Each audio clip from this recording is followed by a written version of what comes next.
Assalamualaikum warahmatullahi wabarakatuh. Halo hai semuanya, kembali lagi bersama saya Triani Ayurianti. Nah, untuk di video kali ini saya akan melanjutkan pembahasan yang kemarin, yaitu tentang mikrotik. Nah, untuk sekarang saya akan menjelaskan tentang about router OS dan juga router board. Ada beberapa cakupan materinya, yaitu router OS dan juga router board. Ada router OS features, router board name, router board type, dan arsitektur router board. Langsung saja kita ke materi pertama, yaitu mikrotik router OS. Mikrotik router OS ini lebih menuju kepada operasi sistemnya atau ke softwarenya. Kalau yang di pembahasan kemarin kan saya sudah bilang kalau misalnya mikrotik itu dibagi menjadi dua, ada yang software dan juga hardware. Untuk software itu mikrotik router OS dan untuk hardwarenya itu mikrotik router board. Mikrotik router OS ini berbentuk operasi sistem. Kemudian operasi sistem ini itu berbasis seperti Linux ataupun yang bisa diinstal di PC atau juga VMware dengan standar yaitu All-in Operating System berbasis Linux v3.3.5 kernel. Nah, kenapa sih mikrotik router OS itu bisa diinstal di PC ataupun server? Ya karena bisa di custom ya teman-teman, dari prosesornya apa, RAM-nya berapa, kemudian harddisknya juga apa. Terus juga kalau misalnya terjadi sesuatu masalah atau problem, kita tidak perlu mengganti semuanya. Kita hanya perlu mengganti di sistem-sistem yang terjadi masalah itu aja. Tidak seperti router board yang kalau misalnya ada problem, maka semuanya itu harus diganti. Kalau ada fitur yang fitur-fitur tertentu itu yang masih bagus juga untuk di-download di router OS pada PC atau server, ya itu kembali lagi ya kepada kebutuhan kita masing-masing. Kemudian ada banyak jenis-jenis mikrotik router OS. Contohnya jenisnya itu ada mikrotik X86 bit. Nah, untuk mikrotik X86 bit ini juga terbagi menjadi beberapa ya. Ada mikrotik X86 bit Aneto. Ini Aneto, kemudian ada Dinara.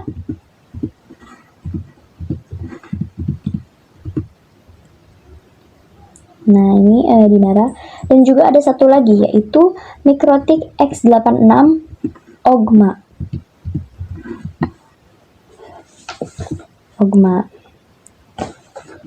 Nah, oke, selanjutnya itu kita lanjut ke pembahasan selanjutnya di mana mikrotik router board. Mikrotik router board ini lebih menuju kepada hardware ya, atau perangkat fisiknya, perangkat kerasnya lah. Nah, mikrotik router board ini itu banyak sekali fiturnya ya. Jadi segala fitur yang ada pada mikrotik ini bisa tergabung dalam satu perangkat ataupun ada beberapa pecahannya.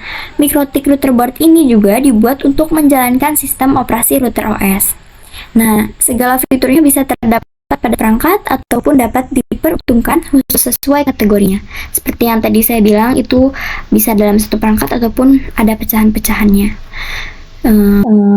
Kemudian ini yang poin kedua ini dibuat untuk menjalankan sistem operasi router OS. Teman-teman jangan bingung ya, kalau router board itu ada router OS-nya ya. Ini kembali lagi ke istilah mikrotik dan kembali lagi ke prinsip kita. Kalau misalnya kita gak mau ribet atau gak mau pengen ngambil yang simple, maka kita bisa ngambil dari router board yang sudah tahu faultnya atau sudah disetting faultnya. Kalau misalnya router OS itu diinstal di PC atau server, maka kalian itu bisa mengcustom nantinya. Seperti yang tadi saya bilang, kayak prosesornya apa, nanti kalian bisa custom, RAM-nya mau berapa, kemudian harddisknya apa, itu kalian bisa custom. Kemudian mikrotik router board ini juga tersedia mulai dari low end sampai dengan high end router. Nah, selanjutnya yaitu router features. Router features ini banyak sekali ya orang-orang yang berpikiran kalau mikrotik itu hanya untuk router OS gitu ataupun hanya router. Padahal aslinya kan tidak ya teman-teman. Mikrotik ini punya banyak sekali fiturnya. Fitur-fiturnya itu antaranya ada support wireless network, ada routing, ada firewall dan net, ada QoS, ada atau bandwidth management, kemudian ada point-to-point tunneling atau VPN, dan juga ada user management. Nah, ada juga tools ya teman-teman. Fitur-fitur ini semua itu bisa ditanam pada satu perangkat ataupun bisa dibagi pecahan-pecahannya. Nah, lanjut ya, kita ke poin pertama, yaitu support wireless network. Di mana support wireless network ini sudah tertanam pada Mikrotik pada saat ini. Kemudian juga dan wirelessnya ada yang untuk indoor dan juga outdoor ya teman-teman, dengan standarisasi A atau B atau G atau N atau C ya. Dan untuk indoor itu contohnya ya, untuk indoor contohnya itu ada CAP wireless network. CAP wireless.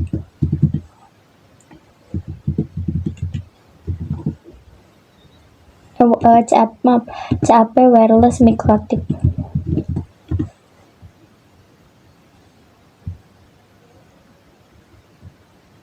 Nah, ini untuk contoh wireless yang wireless Mikrotik yang di indoor. Kemudian ada juga yang untuk di outdoornya. Di outdoor itu dibagi lagi menjadi dua. Ada yang point to point dan juga ada yang point to multi point. Kalau untuk yang point to point itu ada SX, TSQ, Mikrotik. Ini contohnya ya. Kemudian ada LHGAC Mikrotik. Ada LHGAC Mikrotik. Ini contohnya ya teman-teman. Kemudian juga ada Dynadis Mikrotik.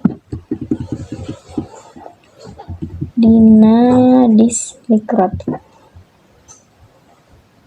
Ini contohnya. Nah, kalau untuk yang point to multi point itu ada dua contohnya, yaitu ada Manbox Mikrotik. Ini contohnya. Ada juga Omnitik Mikrotik.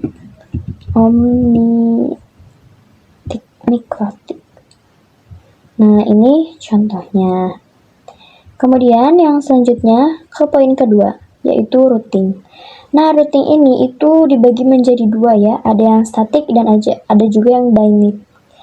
Dynamic ini support untuk IP versi 4 dan juga IP versi 6. Contohnya adalah OSPF ya. Kemudian ada juga firewall dan net.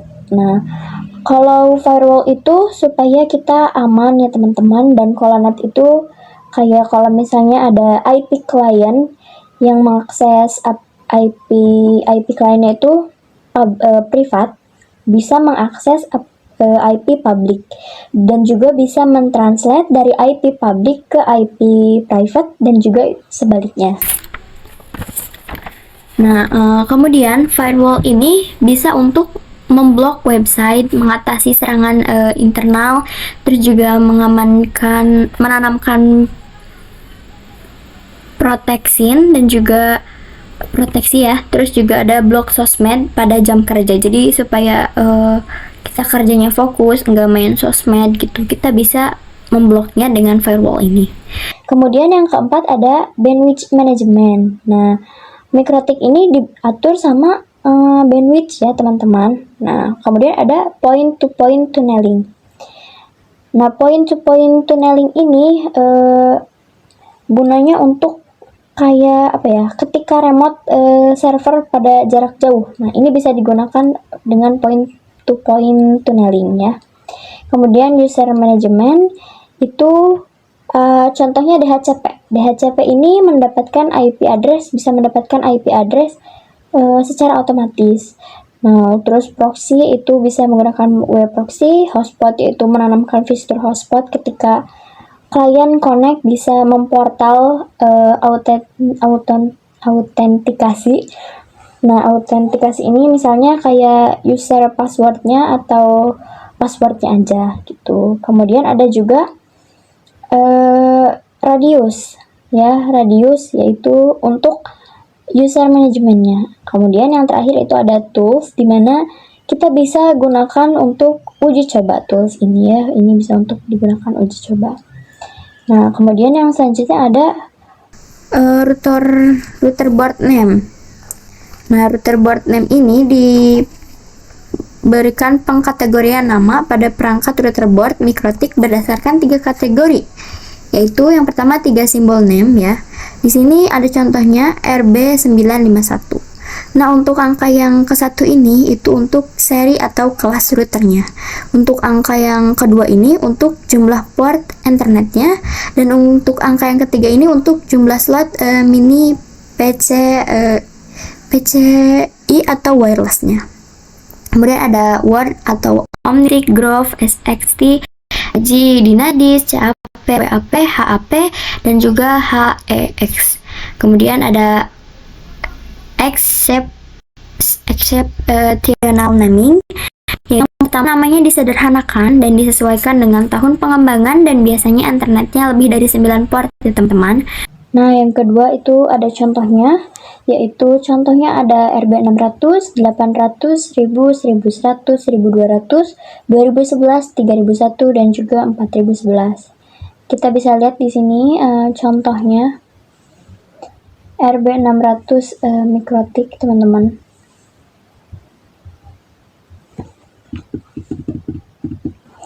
RB600 mikrotik.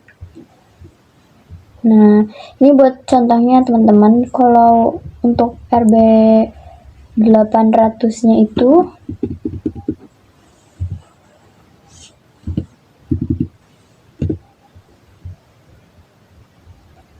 nah, ini untuk RB 800 routernya, router boardnya ya. Kalian bisa cari sendiri ya teman-teman. Untuk contohnya saya udah cantumin di sini.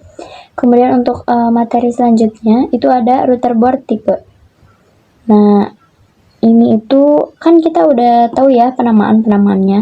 Ada untuk 4 yang ini, yaitu RB itu router boardnya apa, kemudian yang angka pertama ini seriesnya, kemudian angka kedua itu internetnya, angka ketiga ini untuk wirelessnya. Selain itu ada juga untuk UI ini untuk filter boardnya teman-teman. Terus ada 5AC2ND ini biasanya untuk fitur wirelessnya. Terus juga ada TC di mana jenis casingnya. Ini untuk penamaan-penamaannya yaitu U atau USB-nya, P-nya itu daya injeksi dengan controller atau PoE out, ada I-nya single injector, port power tanpa controller atau single PoE out, ada A yaitu lebih banyak memori dan level lisensi biasanya lebih tinggi, H atau juga bisa disebut sebagai CPU lebih kuat, kemudian G-nya itu gigabyte ya, mungkin termasuk U, A, H jika tidak digunakan dengan L. Nah, L ini edisi lightnya atau ringannya, S-nya itu port SFP-nya, E-nya ekstensi interface PCLE card. Nah, untuk yang ini dimana N-nya adalah jumlah core CPU-nya ya. Kemudian yang R-nya ini mini PCI atau slot mini PCI-nya. Kalian kalau misalnya ingin melihat ingin melihat naming lebih lengkapnya, bisa untuk membuka link ini ya, https://wiki.mikrotik.com/wiki-manual-2 naming ya. Kemudian yang selanjutnya ini ada arsitektur router board ya. Nah, arsitektur router board ini dibedakan berdasar jenis dan kinerja prosesornya ya teman-teman. Kemudian ada software atau OS untuk setiap arsitektur yang berbeda. Kemudian di sini ini itu arsitekturnya ya teman-teman. Kalian bisa lihat di sini gitu. Nah, di sini saya sudah mencantumkan beberapa, dan kalian juga bisa mencari juga di yang tadi beberapa link yang sudah saya tulis. Kemudian juga kalian kalau misalnya mau melihat arsitektur Mikrotik yang lebih lengkapnya, kalian bisa lihat di www.mikrotik.com, download ya teman-teman. Nah, sekian materi yang bisa saya sampaikan ya teman-teman. Mohon maaf apabila masih ada kekurangan atau masih belibet katanya. Terima kasih untuk yang sudah menonton dan tunggu untuk video selanjutnya teman-teman. Wassalamualaikum warahmatullahi wabarakatuh.